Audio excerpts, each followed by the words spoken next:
Around 1,500 migrants start marching with a new migrant caravan from the town of Tapachula in Chiapas, southern Mexico, towards the north of the country, in the hope of crossing into the United States.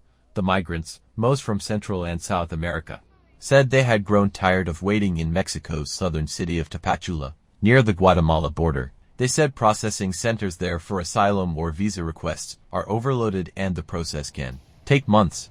The migrants carried a sign reading "Migrating is not a crime. It is a crime for a government to use repression against migrants." The group managed to walk past to highway control checkpoints, as immigration agents and National Guard troops stood by in previous years.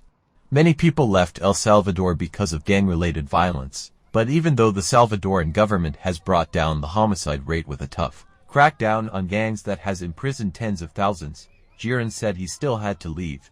The earlier Christmas Eve caravan once numbered about 6,000 migrants from Venezuela, Cuba and Central America, but after New Year's Day, the Mexican government persuaded them to give up their trek, promising they would get some kind of unspecified documents.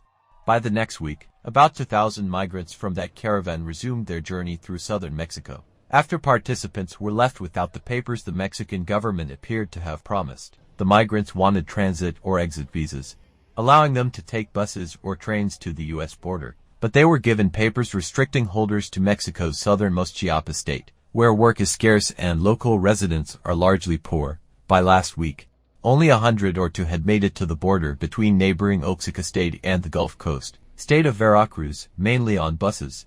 Mexico, in the past, let migrants go through, trusting they would tire themselves out walking along the highway.